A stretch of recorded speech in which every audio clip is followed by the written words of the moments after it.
If you knew what your true yes was and what your true no was in all areas of your life, would you be able to choose faster and easier?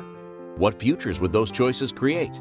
Everyone is capable of connecting to their bodies in a way to have more exuberant and joyful living now and in the future. Now, here is your host of Choosing a Different Future with Siris. Hi everyone, I'm Siris Raquel Rivas-Verdejo, and you're joining me here on Choosing a Different Future, where we talk about all these different ways that we can choose something different to create a different future for ourselves or the people that we're working with, the people in our families, those that we love and care for. And today, our topic is listening to children's bodies and energies. And I get that this is going to be a series. There's no way we can fit it all in today, but I'm going to do my best to get as much in as we can. I am a family and child coach, and so I work with families around the world virtually and sometimes in person, um, incorporating what they know is possible for them that they would like faster and greater results around. And it really takes looking at everyone in the family's strengths, their interests, their gifts, and also the things that are challenging to them, and seeing how it all interconnects and affects everyone in the household. So that when you look at this and you have personalized strategies and tools for each person individually and this unique family dynamic, well, then everyone can thrive instead of having it be only about one or two people in the family thriving, maybe them eclipsing their needs, eclipsing the rest. And I think we all have been seeing that on repeated occasions, and we're going to be talking about that as well today. I'm also a body and relationship coach, so I tap into my body and invite you to tap into your body's awareness, the messages in a lot of different ways, so that you can actually have clear communication. You can impact how your mindset is, and that you can know exactly what's going to work for you and your body so that you can have more pleasurable and enjoyable living. And with that, in the hopes of having that, I've created a body process where with simple movements, simple words, you can activate these different energies in your body so that you can have more exuberant living here on this beautiful planet. And that body process is the living and dying body process. And all this information is on my website at empoweringlightlanguage@gmail.com. We have some really cool events coming up, including our next class called the Awakening class, where we get to learn how to give and receive the living and dying body process. People can get tasters beforehand. The class is on Saturday, June 24th, so mark your calendars. You can join us live in person in Charlotte, North Carolina, or live stream it anywhere you are in the world. And it's a 1 day class. So you get comfy, we have breaks, we get a manual, we discuss things, we get to play around. It's going to be awesome. And we have little tasters to invite you to look at these different concepts with families, with children. And this is for caregivers, for educators, for therapists, anybody who works for and cares for kids, works with, and cares for children in any way. Or if people are thinking of planning to have kids, these will start giving you some of those tools beforehand so that you can start munching on it and seeing what it could possibly look like, having your unique possibilities with your child.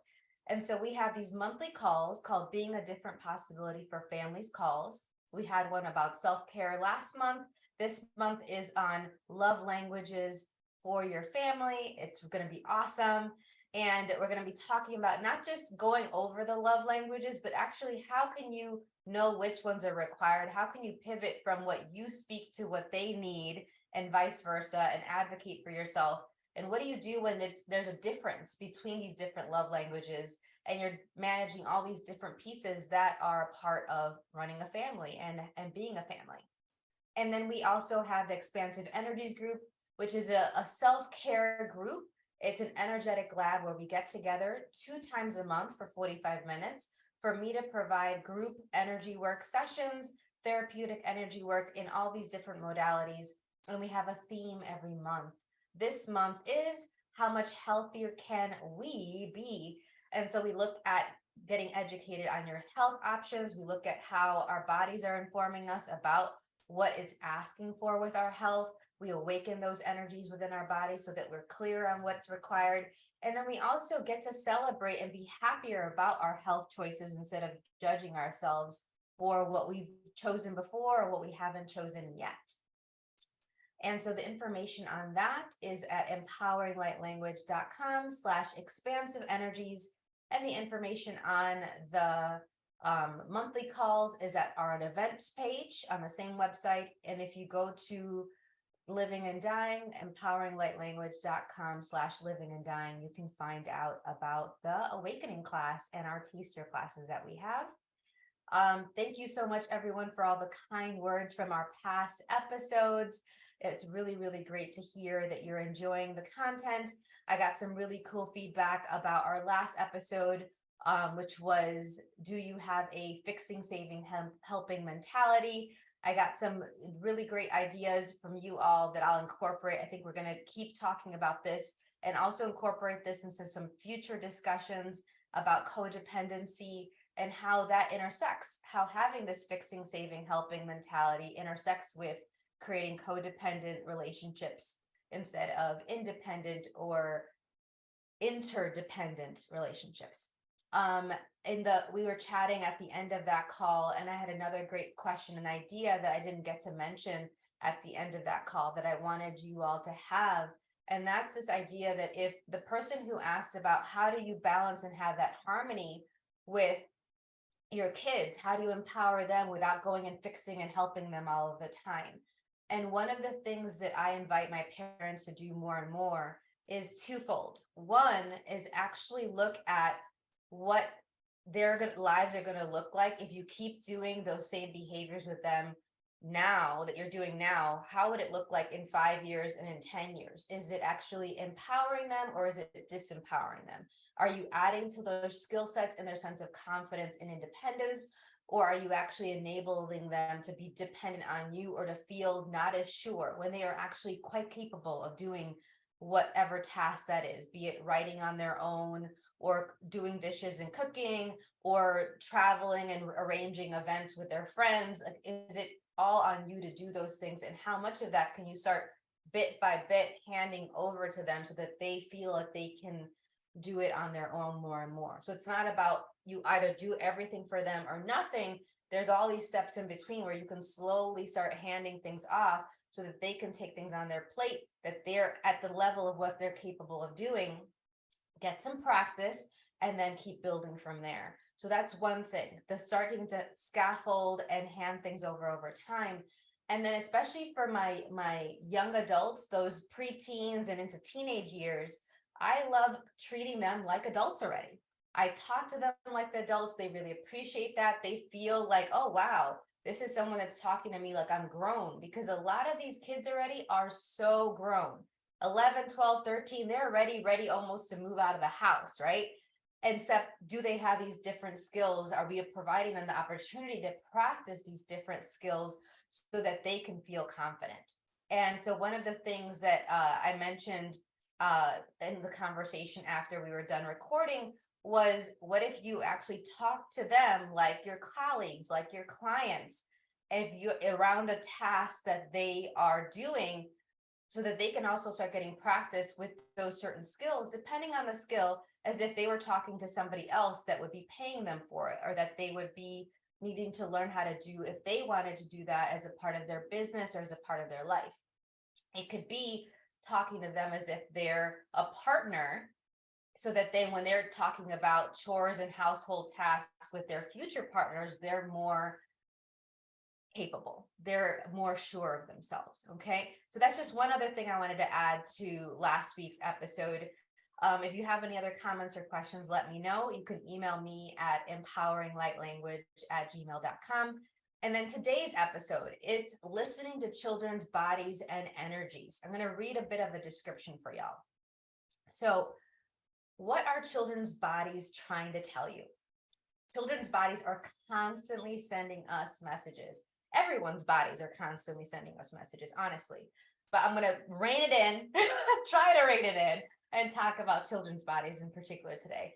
Their behavior, their words, or their lack of words can be a doorway for us to walk through to get to know their inner world.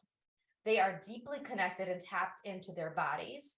So if we are willing to lean into our inner knowing and partner with our bodies as we engage, play, and communicate with them, we can better figure out what they require.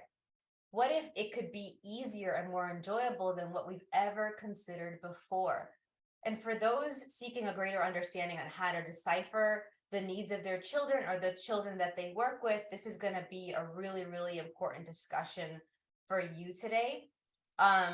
Because my target, my mission and vision is to have more and more people have these tools so that there are less and less kids that are having mental health issues. It's a really big thing going on right now. It has been for years and just been exacerbated in the last couple of years.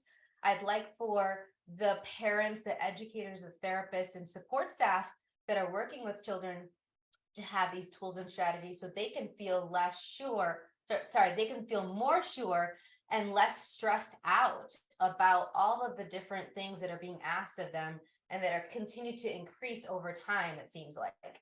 And so if they can have a quick hack to how to do this with a lot more ease, what would that be like? Oh my gosh, what world would that create? That's the world that I would like to live in and that I invite you to today. So this is going to be a crucial conversation for all of y'all related to that.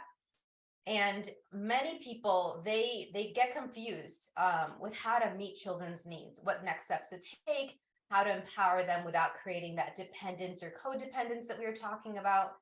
And as you listen to the examples and the tips and the tools that I'm going to be mentioning today, you'll have a greater understanding of how to listen to kids' bodies and energies in your own unique way. There isn't a one size fits all with any aspect of our development, with any aspect of working with families. Every family is different, every individual is different, every child is different.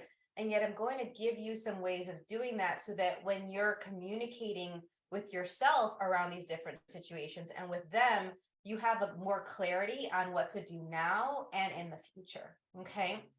So really recognize that for some of the examples I'm going to be providing, it's not going to work for you, but then some of these other ones might, okay? And so pick and choose. We're going to have a buffet of different options today and tap into your awareness of what you know about the children that you love and care for, that you're working with, and see which of these is going to work for each of them. And it might be a little bit different or a different combination depending on the child and the situation, okay? I'm also going to mention some books, some resources, some classes and things like that. So you might want to grab a notepad or like some way to take some notes today so you can jot things down. And of course, you can always come back and listen to this at any given moment so that you can be like, wait, what was it that you said about this? It's right here waiting for you.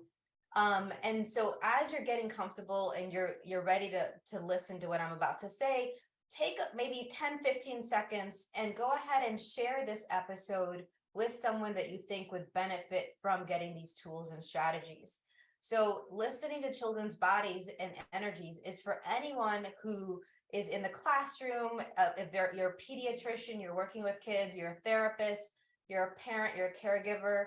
I've worked a lot with parents that are foster parents, in addition to parents that are adoptive parents, and all of these really help with anyone who is really looking to have what's uniquely possible with them, with the children in their lives. Okay. And also this includes, I'm just going to throw this in here and then I'm going to let it sit for a little bit, is it also includes your inner child. It doesn't surprise me, and yet I still love hearing about all the different ways that when I mention these tools around children that are outside of us, that are not within our bodies, like our inner children, how that seems to, when you start using these tools and tap into this awareness, you may also get some little ahas or big ahas about some of your own childhood experiences and how that's impacting how you're interacting with your children or the children that you work with today. Our childhoods can impact us in ways that can be positive, negative, can be empowering, can be disempowering. So note that as you're listening to what we're talking about today, okay? All right, we're gonna take a quick first break. And we're going to jump right in after we come back from our break. You're listening to Choosing a Different Future with Siris, with myself, Siris, on the Inspired Choices Network. And when we return, we will continue to discuss listening to children's bodies and energies. We'll be right back. Most people haven't been taught how to listen and partner with their bodies in order to create lives that include clarity, pleasure, ease, and connection. Tuning in to Choosing a Different Future with Siris, you'll receive tools, inspiration, and resources on how to use your awareness of bodies and energy to your advantage. Siris is a family and child coach and therapeutic energy worker who will guide you to get clear and acknowledge what's brilliant, magical, and a gift about you.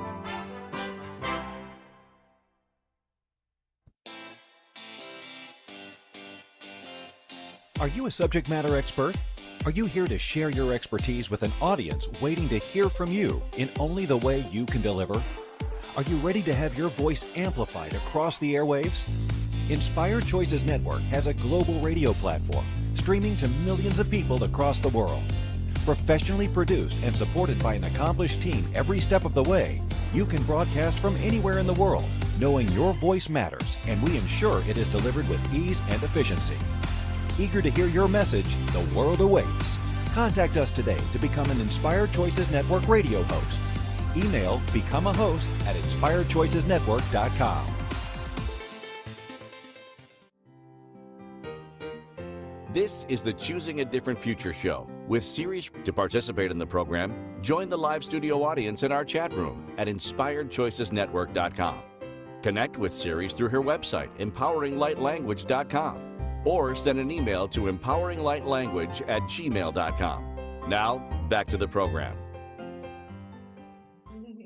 Welcome back, everyone. I'm Siris Raquel Rivas-Verdejo on Choosing a Different Future with Siris, and today our show topic is listening to children's bodies and energies. And when we were talking before the break, we started to talk about some of the reasons why it would be beneficial for you to listen to children's bodies and energies.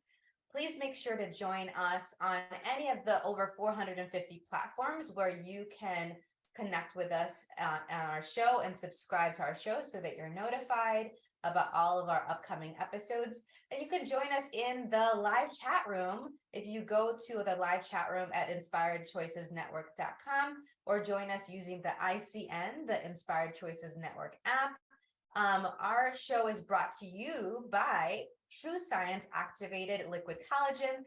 Liquid collagen is a different, better collagen supplement. Your body's ability to produce its own collagen decreases significantly starting in your 20s.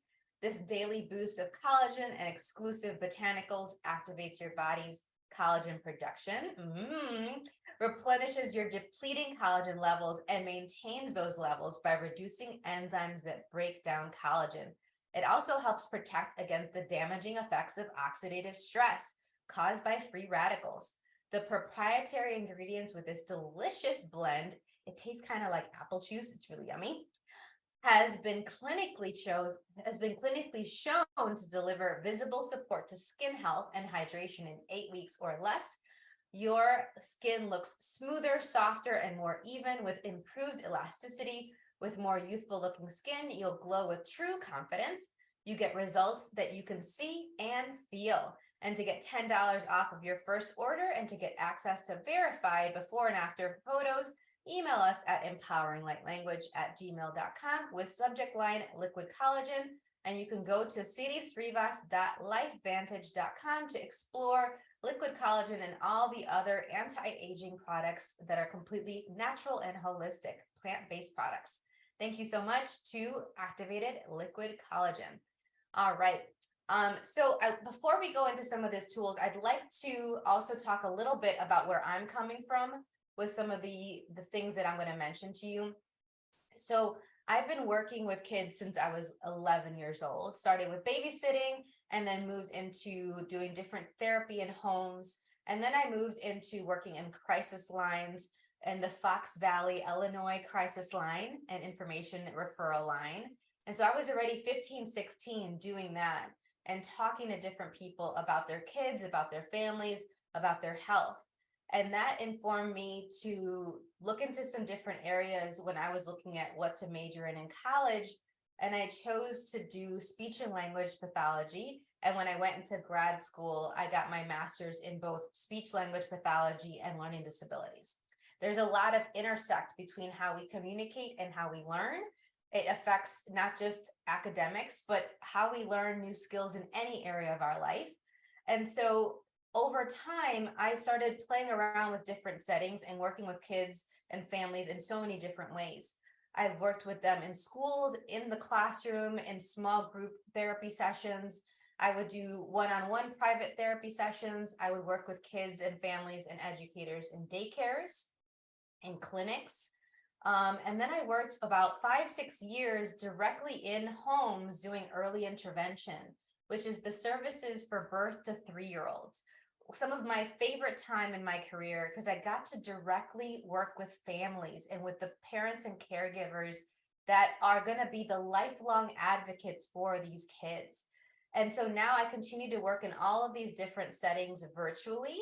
And what's interesting is when you actually tap into your body and the bodies of other people, not taking on their stuff, just being aware of this information, then distance, physical distance becomes way less of a hindrance than what a lot of people have concluded to be. So I rarely find it to be problematic or more challenging to see kids virtually than if I was right in front of them, because I treat the whole setup, the whole situation as if they're right in front of me. And I also empower the adults that are on the other side with those kids to cue them, to support them, to do the things that I am inviting them to do and that I'm modeling, so that when they leave that session, it's not just, oh, that 45 minutes or an hour, and then that's all they get that whole week. That adult has the tools to then do that multiple times throughout the week on their own. That creates way, way greater results and faster results too. So the people that work with me get greater and faster results because it's not just about my time with them. It's about, okay, let's plant some seeds, let's check in on some things, let's give you feedback. And then, all right, well, how are you going to incorporate this and play it with this throughout the week? And then when you come back next week, how did it go? And then let me see how it is again and give the feedback. So it's very empowering to the adults, so that builds their confidence. And then the child gets to have this visual multi-sensory cue every time they see that adult as to, oh, this is what I do with this person and with all these people that I'm interacting with this person. So the parents and the caregivers, the educators become like a bridge to them generalizing those skills to a lot of different other settings and with other people that they would be needing these skills with. So it's really, really powerful. And if you're not actively involved in any of the therapies and education that your child is currently receiving, I definitely recommend you asking more questions and seeing how you can be more involved and how you can incorporate things into those day-to-day family routines that doesn't seem like it's a separate clunky thing, but it's actually this very natural thing that just involves a couple of tweaks so that your child can actually progress faster, if that's what you would like. And I suspect that it is, because you love your child and you want them to have the best possible time and progress in therapies, in education, and in their life. These are all connected, okay? The other thing too is I've worked with families from birth through people that are young adulthoods into adults. So sometimes they come to me and it's a concern about one child, and then we have to look at the entire family dynamic and how the siblings play into it and to make sure that everyone thrives. Sometimes it's about, oh, we need to look at the relationship of the parents and then how that's trickling down and affecting the kids, so that the kids aren't picking up on things that may be problematic or maybe upsetting to them and affect how they perceive relationships. It all works together. The other thing that's really, really key is that this is going to be for parents, for caregivers, for educators, for support staff. So if you know of anybody that you'd like them to have these tools so that they can interact with your kid better, share this episode with them as well. or share my website with them, because it's really important for the people who are educating your kids and for the people who are working with them to increase their skill sets, from physical therapists, occupational therapists, social workers, the whole special ed team, if they have a special ed team, the teacher, all of that, for them to be on the same page, to have everyone be united in how they're empowering and supporting the skills of their child. And if you feel like the people that are working with your child are not really getting the gift that they don't really see them in totality, then I invite you to have a consultation with me so that we can look at how to maybe advocate for your child's needs in a different way, or look at some other options. Okay. And then I also love doing guest lecturing at different universities and colleges, because it's really important for us to enable future clinicians and future educators with the tools that will help them have be able to make quicker decisions with confidence to get greater and faster results. More and more, as educators and as therapists and as clinicians, we're adding more and more to our plate. School districts, the state is adding more to our requirements. Our governing bodies are asking us to do more and more. And so the need for us to make quicker decisions that are actually going to be very effective is all the more essential now, more than ever before. Okay. So that's really, really cool that I get to empower future generations of clinicians. And I love mentoring and supervising other clinicians in these skills.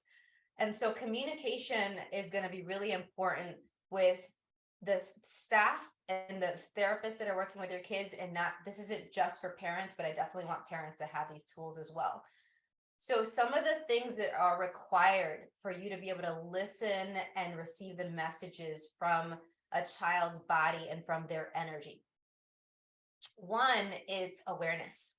The first thing is awareness. For you to be willing to be aggressively present and so aware that all the information that's coming in, you welcome it in to your processing, to how you can navigate it and take it in, knowing what's actually true and what's not true, knowing what's actually a yes for you and your child and your family, and what's a no for you as a parent and a caregiver, your child or your family. And how do we do that? Well, we've talked about how to get the yes and no in a couple different ways in past episodes. I talk about it in the Exuberantly You in Relationships. Now it's available in a self-paced course.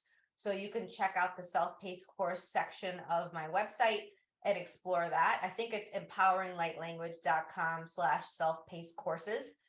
But one of the things that I'm going to mention today with that is really softening and taking a moment to sit with your body and sit with the energy of your child. It can start at infancy. When my goddaughter was born, I visited her and her family in Texas, in San Antonio. And I was holding her, and the parents were obviously already sleep deprived and tired. It was a very rough delivery. And so I was being there with them, and I showed them how to get the yes and no with the baby. The baby's not saying it out loud, but we would say, okay, what's our yes? And hold the baby, and the way the body moved, what we picked up on, how we felt, what pictures came to our heads, anything like that, from any sense. We were like, okay, is this the yes? And it was like, it got stronger. And then we'd hold the baby. Oh, you're so cute. Oh, I love you so much. It's like, okay, what's our no today? And something else would show up. Maybe it was stillness. Maybe it was a movement to the side instead of forward. Maybe it was lifting upward and feeling more spacious, or a sound like who knows? For each of us, it's different, and each day it could be different. But starting your day with your kids and your family, asking what's our together yes, and what's our together no, is this beautiful touch point that you can then use to guide your decisions to make sure that it's going to be a yes for the entire family and not just one person in the family or one or two people, and that it'll help everyone in the family have a easier time. Because when you choose what's a yes for the entire family versus just one person in the family, you actually start planting the seeds for having a different future where everyone is happier, everyone feels heard and acknowledged more. People's needs are met more when you include everyone's energies. So incorporating that and having this yes and no with your whole family is really, really key. And I love that somebody who joined in when we were doing the Exuberantly You and Relationships calls live before it became the self-paced courses, somebody asked, well, how do I do that with my family? And it's just as simple as when you do it with yourself. It takes practice though. So practice, practice, practice, but be willing for it to show up in really unexpected ways.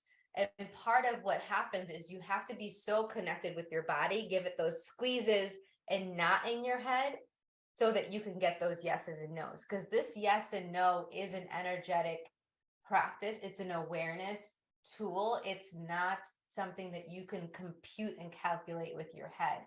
So if you're someone that is very analytical, and I'm absolutely very analytical, I love looking at statistics and facts and what's coming in and what's going out and all these different things. That's how you're trained as a therapist, honestly, is to look at their bodies and like, okay, the type of cueing and level of prompting, and okay, we have to do how many trials, and okay, what was the percentage of accuracy? I get it. If I can do it, given how much analysis goes on in my world, you can too.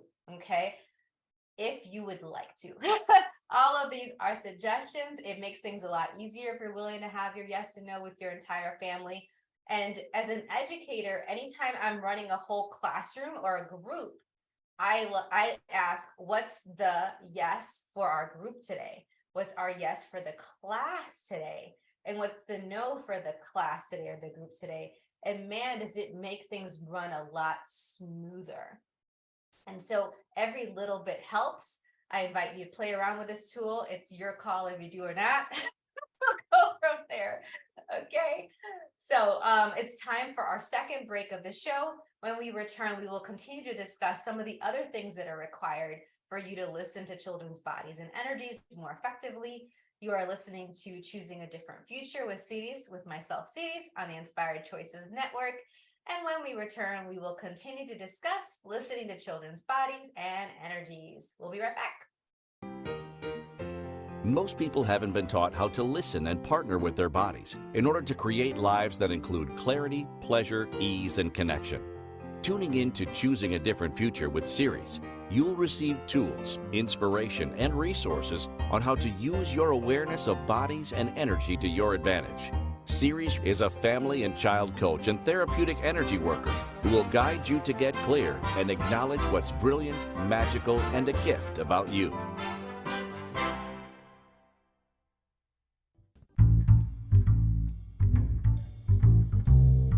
How wonderful would it be to carry your favorite Inspired Choices Network host with you throughout your day? Well, now you can. Inspired Choices Network now has its very own mobile app. Our free app offers live streaming shows, along with thousands of podcasts and TV episodes. Our shows cover a wide variety of topics. Whether you're waking up with us, carrying us through the day, and taking us to bed with you, we're always here for you to enjoy. We're easy to find. Just search for Inspired Choices Network in the Apple App Store or Google Play Store. This is the Choosing a Different Future show with Siris. To participate in the program, join the live studio audience in our chat room at inspiredchoicesnetwork.com. Connect with Siris through her website, empoweringlightlanguage.com, or send an email to empoweringlightlanguage@gmail.com. Now, back to the program. Welcome back, everyone. I am Siris Raquel Rivas-Verdejo on Choosing a Different Future with Siris. And today our show topic is listening to children's bodies and energies. Our show is brought to you by True Science Activated Liquid Collagen. Liquid collagen is a different, better collagen supplement. Get real results that you can see and feel. To get $10 off of your first order and to get access to verified before and after photos, email us at empoweringlightlanguage@gmail.com with the subject line Liquid Collagen.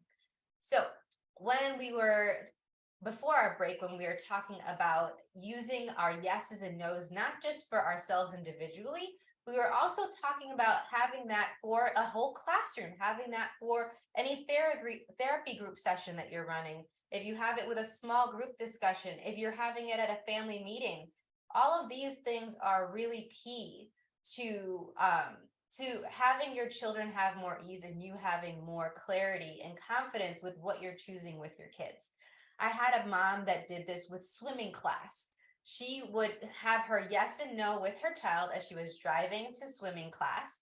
And the kiddo would have a lot of anxiety at first when in the first couple of sessions. And one of the things that she did was she asked, hey, instead of it just being the yes and no now with me and my child, what if I actually added the bodies and energies of the entire class, including the instructor, into this yes and no? So she's like, okay, what's our yes for the entire swimming class? What's our no for the entire swimming class? And man, the kiddo was doing floating, was like putting the head in the water, splash, splash, splash, was giggling more, was actually interacting with the other kids more. It was just the asking of this opened the door to a different possibility.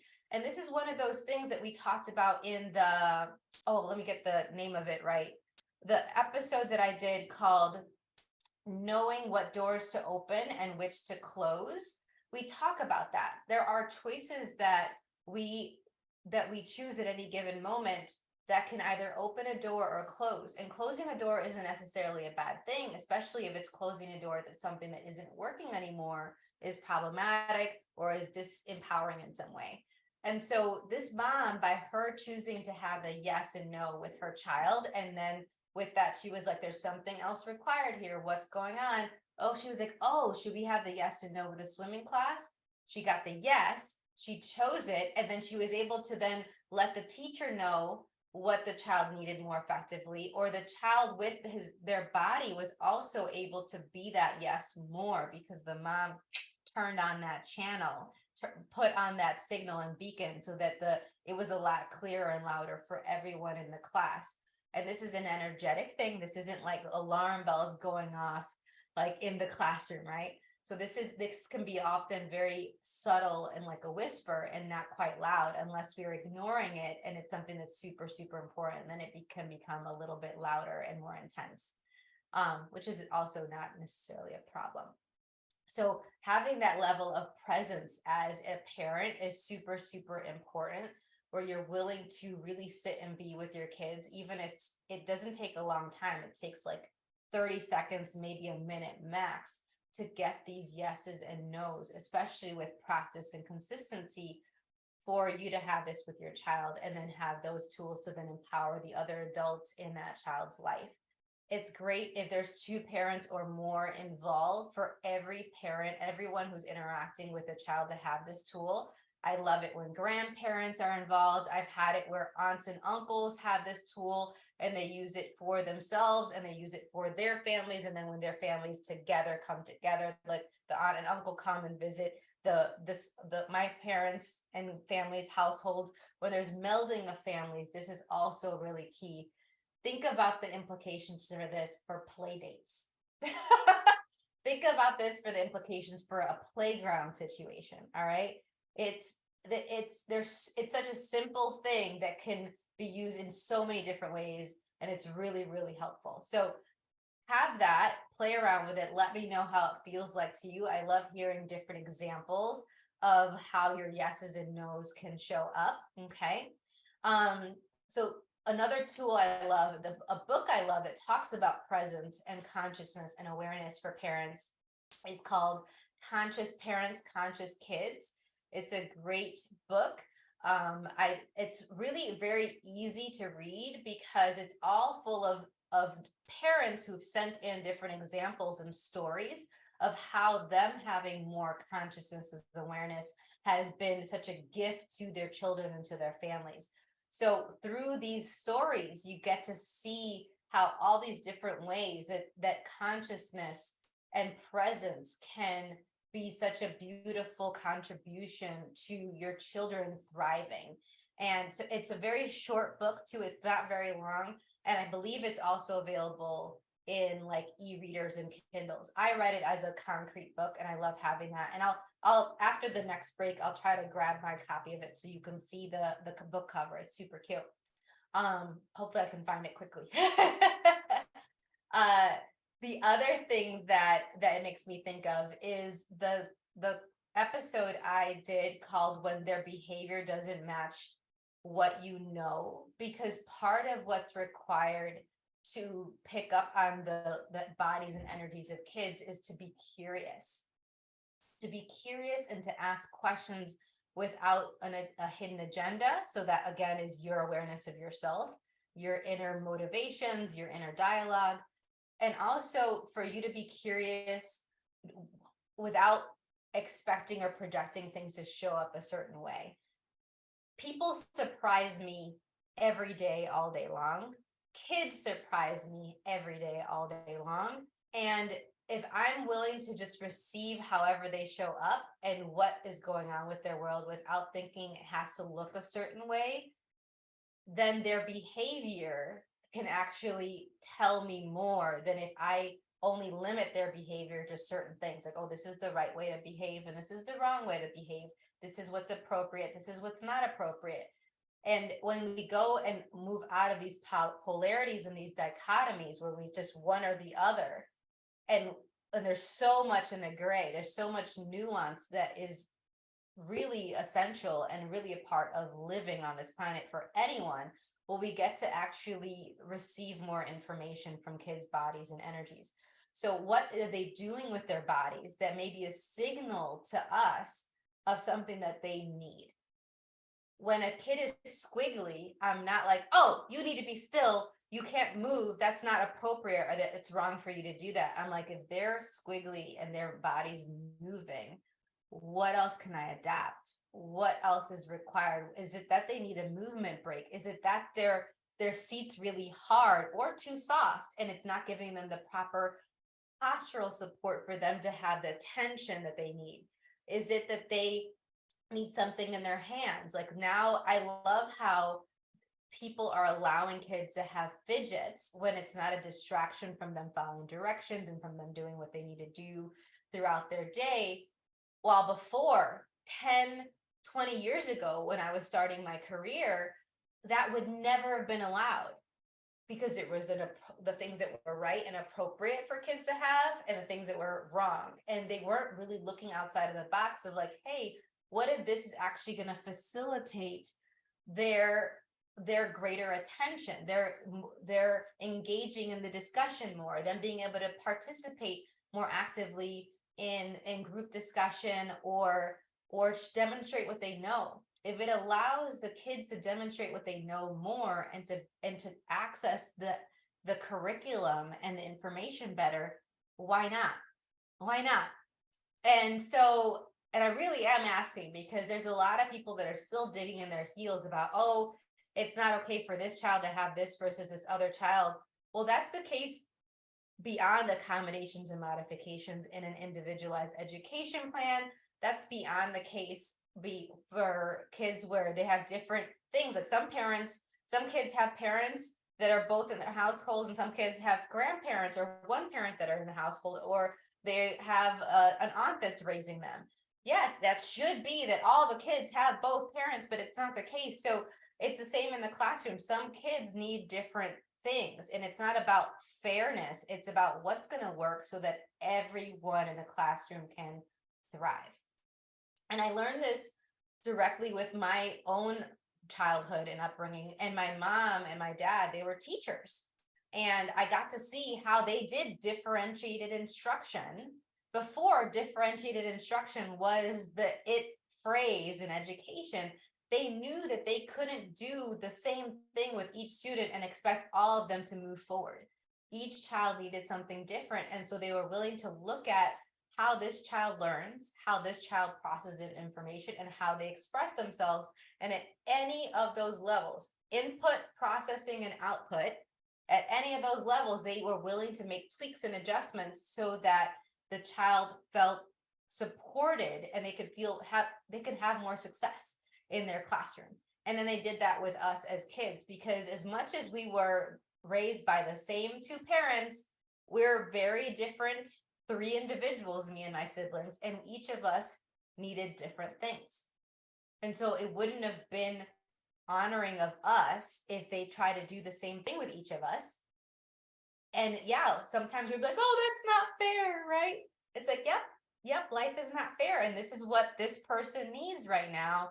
And then we'll look at what you need at this time, and communicating about that and letting them know that it's not about fairness from an early age, because some kids will start grabbing on that and go into using that to manipulate, using that to get their way when it's not actually required, using that to go into a victim mentality. And I've seen that start at a really young age, as early as like, I think 5 years old was the 4 or 5 years olds. I'm already hearing them start playing the victim and start talking to themselves in a way that is actually cutting themselves at the knees, like where they're actually not acknowledging their gifts and what's possible for them and what their classmates need or what their siblings need. Having those candid conversations about everybody needs something different, each person's body needs something different, each person's gifts and talents need different types of nurturing to water all those different plants. So starting those conversations early on can be very, very helpful for all kids, and definitely for young adults and into adulthood. I love starting those conversations as early as possible, and for them to start learning how to get that yes and no for themselves. I practice this with kiddos. I mean, I'm already doing it when they're infants, right? I'm holding them like this, and I'm right in front of me, and I have my face in their face, right? And I'm smelling that yummy baby smell. Oh, they got to bottle that stuff, right? And I'm already, as I'm having these conversations with them, either in my head or out loud, I'm already practicing this tool that will hopefully be a part of their lives, the rest of their lives, so that they can know what's true for them. What's yes is what's going to work for you. And what's no is what's not going to work for you. So can you imagine if more and more people on the planet knew very clearly, oh, this is what's going to work for me, this is what's not going to work for me, more and more. I would love that. Would you like that? And then if you would like that, start practicing it with yourself and practicing it with the kids. I have done this with whole classrooms where I check in with the whole classroom and each kid says, my yes is this today, teacher. My no is this today, teacher. I'm like, okay, great, honey. They feel so like confident. They feel proud of themselves, that they know themselves and their bodies so well. I think that's a really beautiful thing. So it's time for our next break. When we return, we will continue to discuss some other things that are required so that you can listen to children's bodies and energies more effectively. And so you're listening to Choosing a Different Future with Siris, with myself, Siris, on the Inspired Choices Network. And when we return, we will continue to discuss our topic for today, listening to children's bodies and energies. We'll be right back. Most people haven't been taught how to listen and partner with their bodies in order to create lives that include clarity, pleasure, ease, and connection. Tuning in to Choosing a Different Future with Siris, you'll receive tools, inspiration, and resources on how to use your awareness of bodies and energy to your advantage. Siris is a family and child coach and therapeutic energy worker who will guide you to get clear and acknowledge what's brilliant, magical, and a gift about you.